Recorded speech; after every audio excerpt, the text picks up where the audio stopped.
Bendisyonan mao ang pagkalawat sa dugo ni Kristo. Ang kalis na akong bibindisyonan mao ang pagkalawat sa dugo ni Kristo. Unsaon ko pagbalo sa Ginoo tungod sa tanan nga mga kaayuhan nga iyang gihimo kanako. Imnon ko ang kalis sa kaluwasan ug sangpiton ko ang ngalan sa Ginoo. Ang kalis na akong bibindisyonan mao ang pagkalawat sa dugo ni Kristo. Bililhon sa mga mata sa Ginoo ang kamatayon sa iyang buot ng mga alagad. Imo ako nga alagad, ang anak nga babay. Imo gilugti ang akong mga talikala. Ang kalis na akong bibindisyonan mao ang pagkalawat sa dugo ni Kristo. Kanimo akong ihalad ang sakripisyo sa pasalamat o sangpiton ko ang ngalan sa Ginoo. Tumanon ko ang akong mga panaad ngadto sa Ginoo diha sa atubangan sa tibuok niyang lungsod. Ang kalis na akong bibindisyonan mao ang pagkalawat sa dugo ni Kristo.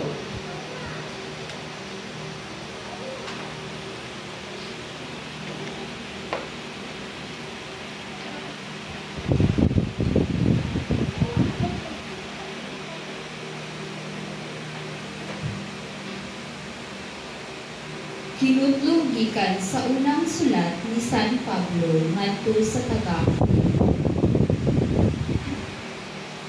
Mga igsuon, kay nadawat ko gikan sa Ginoo ang pagtulungan nga akong gitudlo kaninyo, nga ang Ginoong Hesus sa gabi nga siya gibudhian mikuha sa pan.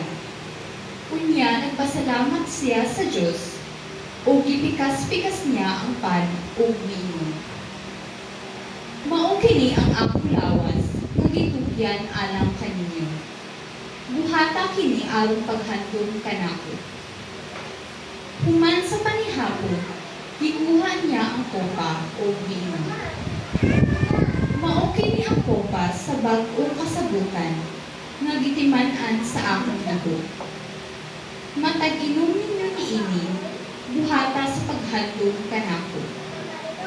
Kay sa matag kaon ninyo niining pan, ug sa matag inom ninyo niining kopa, gisangyaw ninyo ang iyang kamatayon hangtod sa pagbalik niya. Ang pulong sa Ginoo. Salamat sa Diyos.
Tinudlo gikan sa balang ebanghelyo sumala ni San Juan.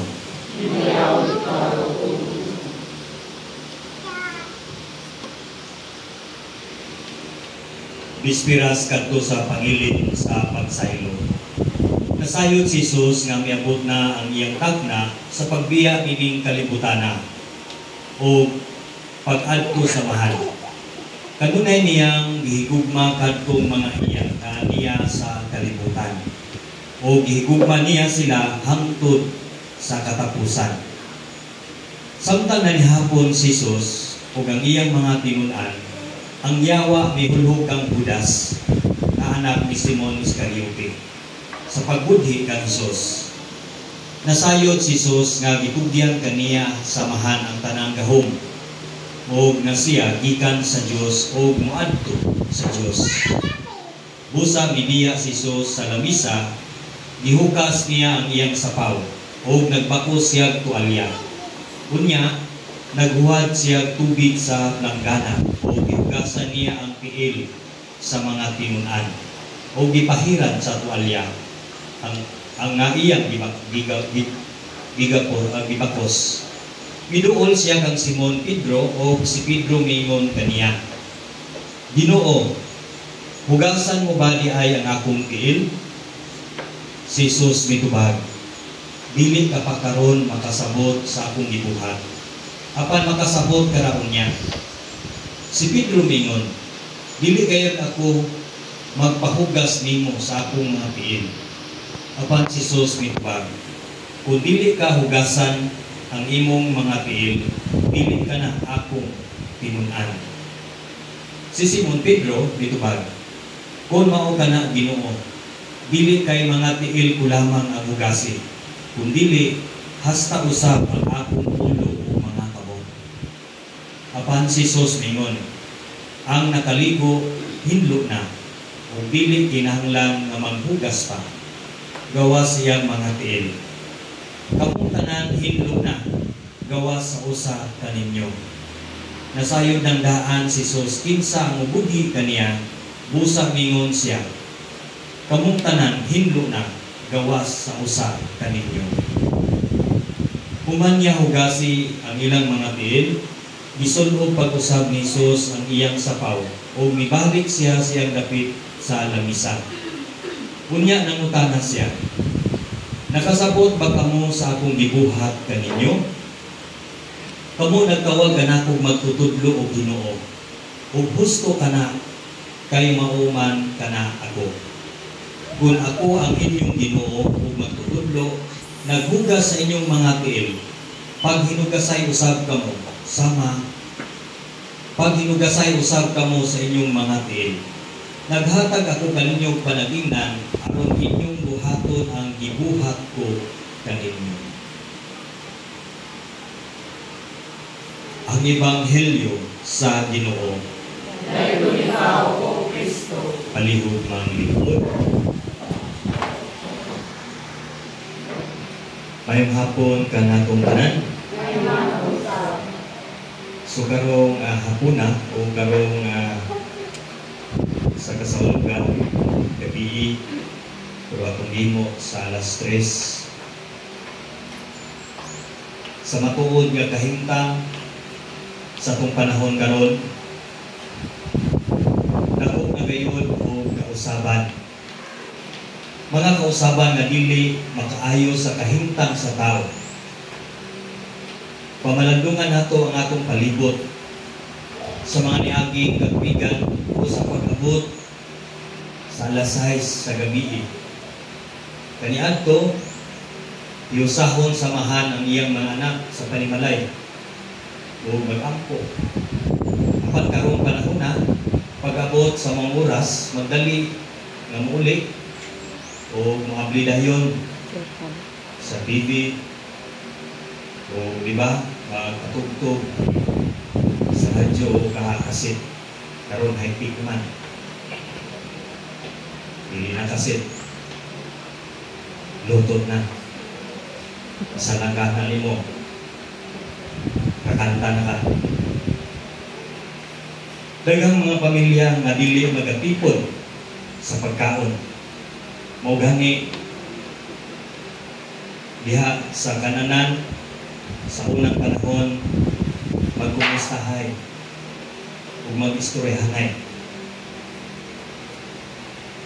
Tungod nini, daghang pamilya nagabulag, walay kalinaw, walay kayusahan. Kini gabi una, kung mabahagit lantaw kita sa akong liturhikanhong kalendaryo sa simbahan, itapos nato ang panahon sa Kwaresma. Kung musulod kita sa gitawag sa atong santos nga Triduum. Nadiin, sulod sa tulok adlaw, pamanatulan o sa ulugon nato ang hamiling buhat sa Dios. Dinigabi na, nagkapigong kita aron sa pagsaulog siyang katapusan panihapon. Sa wala pa siya, ihalad iyang kagalingon sa cross. Iuna, niya pagpaambit ang iyang lawas o dugo alam sa akong kalankon o ilimnon nga naghatag o kinabuhi kayo. Pagkaon o ilimnon nga itong diampingan aron kita mabuhi. Si Kristo mingon, dili lang kita mabuhi sa pan. Tungod nini gihatag niya ang iyang kaugalingong lawas o dugo aron mahimong pan o ilimnon sa kinabuhi.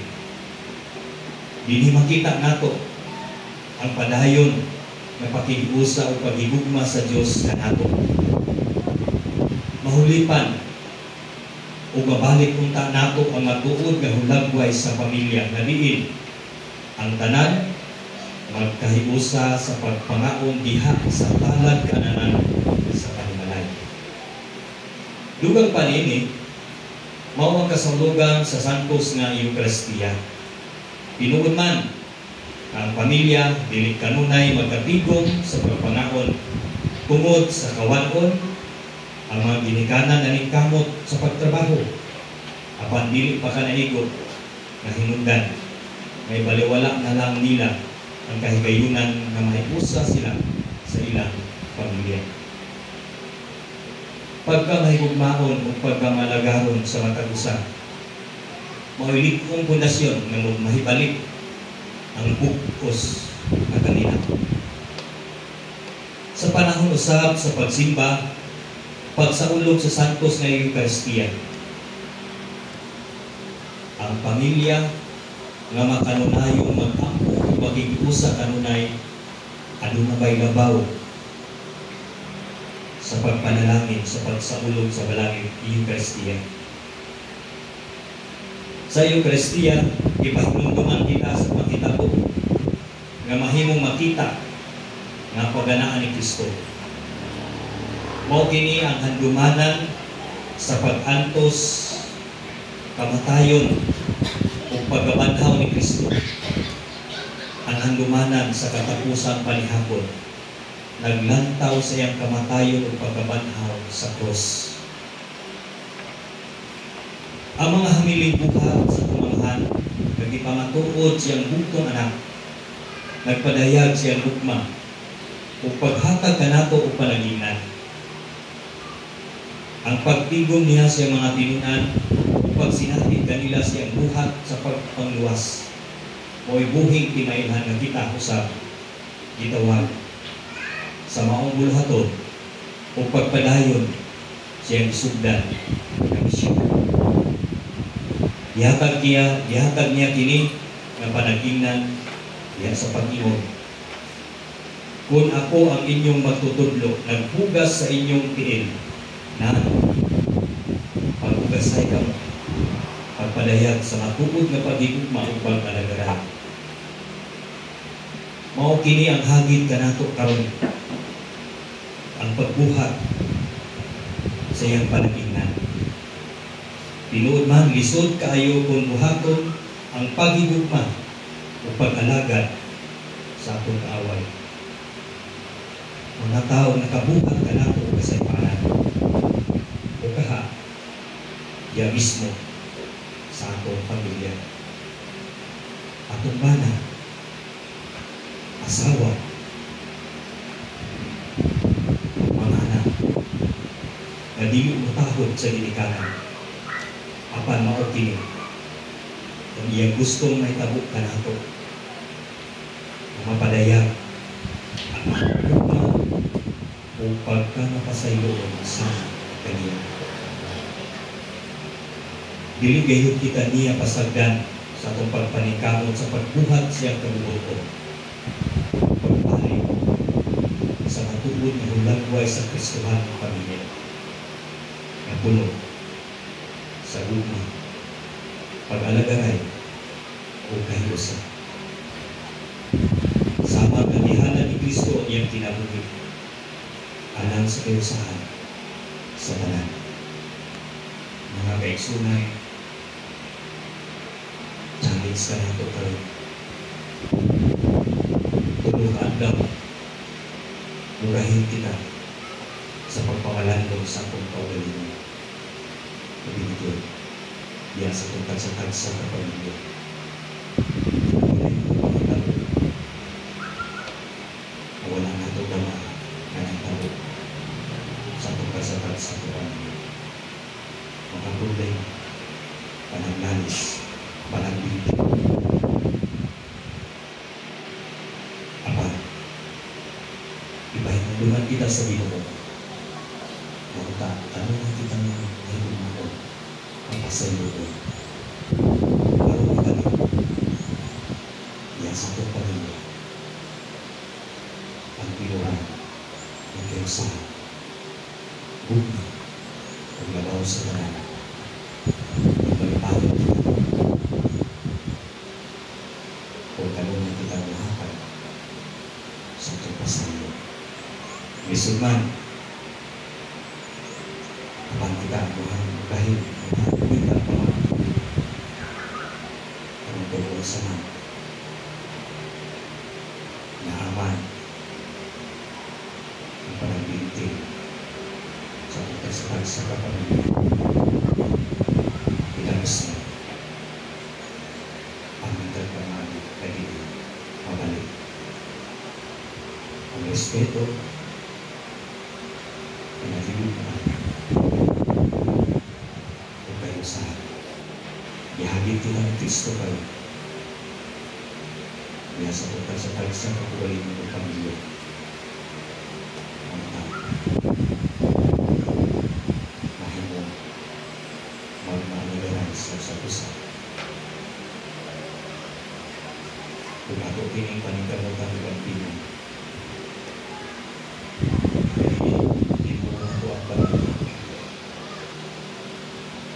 kita mga ginikanan mahimong huklo ang tusoga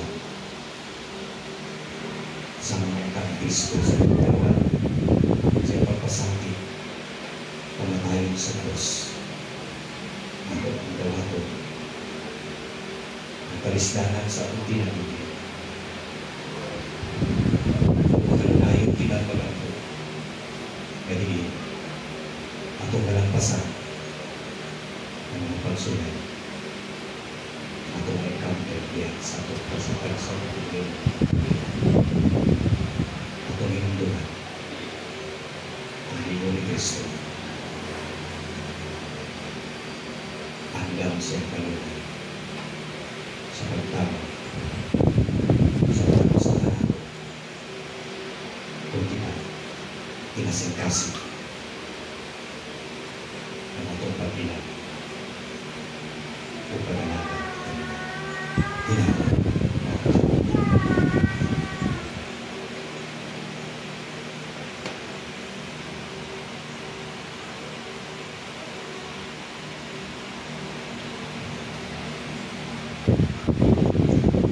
pagkaroon atong isunod